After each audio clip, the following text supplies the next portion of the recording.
ಈಗಾಗಲೇ CM ಸಿದ್ದರಾಮಯ್ಯನವರು 3 ಗಂಟೆಗಷ್ಟೇ ರಾಜೀನಾಮೆ ಕೊಡಲಿಕ್ಕೆ ಸ್ವತಃ ನಿರ್ಧಾರ ತೆಗೆದುಕೊಂಡಿರ್ತಕ್ಕಂಥದ್ದು. ಅಂದರೆ ಈಗಾಗಲೇ DK ಶಿವಕುಮಾರ್ ಅವರು ಮುಂದಿನ ಮುಖ್ಯಮಂತ್ರಿ ನಮ್ಮ ಜೊತೆ ಮಾತಾಡಲಿಕ್ಕೆ ರಜತ್ ಉಳ್ಳಾಗಡ್ಡಿ ಅವರು ಇದ್ದಾರೆ, ಮಾತಾಡಿಸ್ತೇನೆ.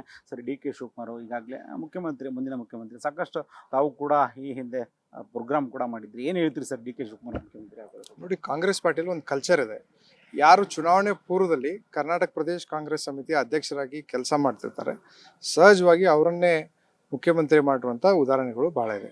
ಬಟ್ ಈ ಕಳೆದ ಚುನಾವಣೆಯಲ್ಲಿ ಸಿದ್ದರಾಮಯ್ಯನವರು ಮತ್ತು DK ಶಿವಕುಮಾರ್ ಅವರು ಜೋಡೆತ್ತನಂತೆ ರಾಜ್ಯದ ಉದ್ದಗಲಕ್ಕೆ ಸಂಚಾರ ಮಾಡಿ ವಿನೂತನ ಕಾರ್ಯಕ್ರಮಗಳನ್ನ ಯೋಜನೆ ಮಾಡಿಕೊಂಡು ಗ್ಯಾರಂಟಿಗಳನ್ನ ಜನರಿಗೆ ಗ್ಯಾರಂಟಿ ಕೊಡ್ತೀವಿ ಅನ್ನುವಂಥ ಭರವಸೆನ ಕೊಟ್ಟು, ಮತ್ತು ಈ ಹಿಂದೆ ಇದ್ದಂಥ ಸರ್ಕಾರದಲ್ಲಿ 40% ಭ್ರಷ್ಟಾಚಾರ ಇರ್ಬೋದು, ಚಂಬು ಇರ್ಬೋದು, ಕಿವಿ ಮೇಲೆ ಹೂ ಇರ್ಬೋದು, ಆ ರೀತಿ ವಿನೂತನ ರೀತಿಯ ಪ್ರತಿಭಟನೆಗಳನ್ನ ಮಾಡಿ ಜನ ಮನಸ್ಸನ್ನ ಗೆದ್ದು ರಾಜ್ಯದಲ್ಲಿ 140ಕ್ಕೂ ಅಧಿಕ ಶಾಸಕರನ್ನ ಕರ್ಕೊಂಡು ವಿಧಾನಸೌಧಕ್ಕೆ ಹೋಗಿ ಕರ್ನಾಟಕ ಸರ್ಕಾರ ನಿರ್ಮಾಣವಾಯಿತು. ಅವತ್ತು ಸಿದ್ದರಾಮಯ್ಯನವ್ರಿಗೊಂದು ಅವಕಾಶ ಬಂತು. ಈಗ 3 ವರ್ಷಗಳ ನಂತರ DK ಶಿವಕುಮಾರ್ ಅವ್ರಿಗೆ ಕಾಂಗ್ರೆಸ್ ಪಕ್ಷದ ಹೈಕಮಾಂಡ್ ಕರೆದು ನೀನು ಚೀಫ್ ಮಿನಿಸ್ಟರ್ ಆಗಬೇಕಪ್ಪ ಅನ್ನುವಂಥ ಮಾತನ್ನು ಹೈಕಮಾಂಡ್ ಅವರು ಅವ್ರಿಗೆ ಹೇಳಿದ್ರಿಂದ ಬಹುಶಃ ಇವತ್ತು ನಾಳೆ ಒಂದು ಒಳ್ಳೆ ಶುಭ ಗಳಿಗೆಯಲ್ಲಿ DK ಶಿವಕುಮಾರ್ ಅವರು ರಾಜ್ಯದ ಮುಖ್ಯಮಂತ್ರಿಯಾಗಿ ಪ್ರಮಾಣ ವಚನ ಸ್ವೀಕರಿಸಲಿದ್ದಾರೆ ಅನ್ನುವಂಥ ವಿಷಯ ಭಾಳ ಸ್ಪಷ್ಟವಾಗಿದೆ. DK ಶಿವಕುಮಾರ್ ಅವರು ಮುಖ್ಯಮಂತ್ರಿ ಆಗೋದ್ರಿಂದ ಎಲ್ಲ ವರ್ಗದ ಜನ ಅಧಿಕಾರಕ್ಕೆ ಬಂದಂಗೆ ಆಗುತ್ತೆ, ಎಲ್ಲ ಕಾರ್ಯಕರ್ತರು ಖುಷಿ ಇದ್ದಾರೆ. ಸಿದ್ದರಾಮಯ್ಯನವರು ಕೂಡ ಭಾಳ ನಿಷ್ಪಕ್ಷಪಾತವಾಗಿ ಒಂದು ಆಡಳಿತನ ನಡೆಸಿ ಈ ರಾಜ್ಯದ ಜನತೆಗೆ ಹಸುಮುಕ್ತ ಕರ್ನಾಟಕ ನಿರ್ಮಾಣ ಮಾಡಿ 5 ಗ್ಯಾರಂಟಿಗಳನ್ನ ಸಮರ್ಪಕವಾಗಿ ಜನರಿಗೆ ತಲುಪಿಸುವಂಥ ಕೆಲಸ ಮಾಡಿದ್ದಾರೆ. ಅವ್ರಿಗೂ ಕೂಡ ನಾನು ತಮ್ಮ ಮುಖಾಂತರ ಶುಭಾಶಯಗಳನ್ನ ಕೊಡಕ್ಕೆ ಬಯಸ್ತೇನೆ. ಅಂದರೆ ತಮಗೆ ಬಂದಿರತಕ್ಕಂಥ ಮಾಹಿತಿ ಪ್ರಕಾರ ಯಾವಾಗ ಪ್ರಮಾಣ ವಚನ ಸ್ವೀಕಾರ ಆಗಿರುತ್ತೆ? ಇಲ್ಲ, ಇನ್ನೂ ಯಾವ್ದು ಅಧಿಕೃತ ಇಲ್ಲ. ಬಟ್ ಇಲ್ಲಿ ಸ್ಪೆಕ್ಯುಲೇಷನ್ಸ್ ಏನಾಗುತ್ತೆ, DK ಶಿವಕುಮಾರ್ ಅವರು ಮುಖ್ಯಮಂತ್ರಿ ಆಗ್ತಾರೆ ಅನ್ನುವಂಥ ಸ್ಪೆಕ್ಯುಲೇಷನ್ಸ್ ಇದೆ.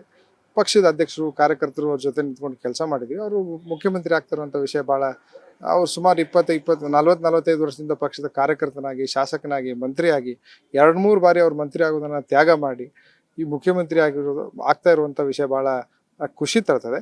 ಅವ್ರು ನೋಡ್ಕೊಂಡು ಭಾಳಷ್ಟು ಯುವಕರು, ನನ್ನನ್ನು ಹಿಡ್ಕೊಂಡು ಭಾಳಷ್ಟು ಯುವಕರು ರಾಜಕೀಯ ಪ್ರೇರಣೆ ತರುವಂಥ ಶಕ್ತಿ DK ಶಿವಕುಮಾರ್ ಅವ್ರಿಗಿದೆ. ಬರೋ ದಿನದಲ್ಲಿ ಒಂದು ಹೊಸ ಯಂಗ್ಸ್ಟರ್ಸ್ನ ಕಾಂಗ್ರೆಸ್ ಪಕ್ಷಕ್ಕೆ ಆಕರ್ಷಣೆ ಮಾಡೋಕ್ಕೂ ಕೂಡ DK ಶಿವಕುಮಾರ್ ಅವರು ಮುಖ್ಯಮಂತ್ರಿ ಆಗಿದ್ದರಿಂದ ಫಲಕಾರಿಯಾಗುತ್ತೆ ಅಂತ ನಾನು ಭಾವಿಸಿದ್ದೇನೆ. ತಮ್ಮದು DK ಶಿವಕುಮಾರ್ ಒಡನಾಟ ಹೇಗೆ ಸರ್?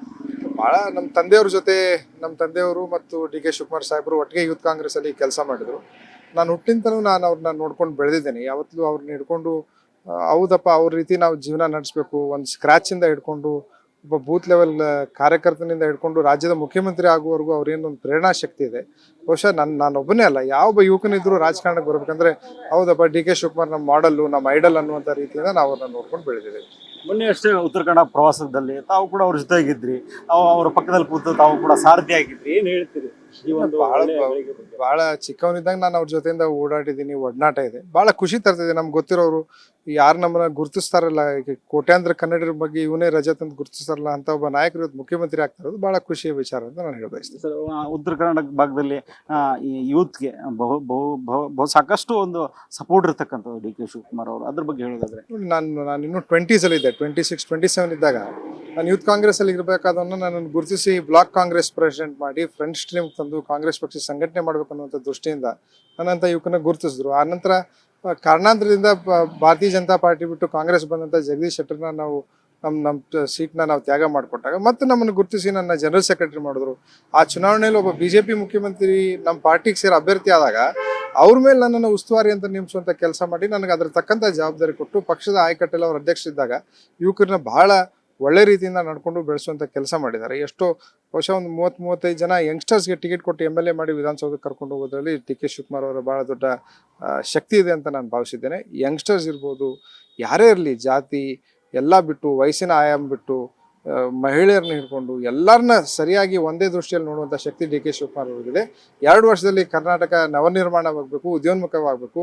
ಅವರ ಪರಿಶ್ರಮ, ಅವರ ಪ್ರಯತ್ನ ಮತ್ತು ರಾಜ್ಯದ ಜನತೆಯ ಪ್ರಾರ್ಥನೆಯಿಂದ ಇವತ್ತು ಅವರು ಮುಖ್ಯಮಂತ್ರಿ ಆಗಿದ್ದಾರೆ ಅಂತ ನಾನು ಹೇಳಕ್ ಬಯಸ್ತೇನೆ. Thank you sir. ಕರ್ನಾಟಕಕ್ಕೆ ಇದಿಷ್ಟು ರಜತ್ ಉಳ್ಳಾಗಡ್ಡಿ ಅವರ ಮಾತು ಆಗಿರ್ತಕ್ಕಂಥ.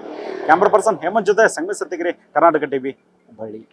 ನೀವು ಸಣ್ಣ ಆಗ್ಬೇಕಲ್ವಾ? ಅದು ಒಂದು ಉತ್ತಮ ಆಹಾರದಿಂದ ಸಣ್ಣ ಆಗ್ಬೇಕಲ್ವಾ? ಪ್ರತಿದಿನ ನಮ್ಮ ಜೀನಿ ಸ್ಲಿಮ್ ನ ಯೂಸ್ ಮಾಡಿ ಯಾವುದೇ ಸೈಡ್ ಎಫೆಕ್ಟ್ ಇಲ್ದಂಗೆ ನೀವು ಸಣ್ಣ ಆಗ್ತೀರಾ.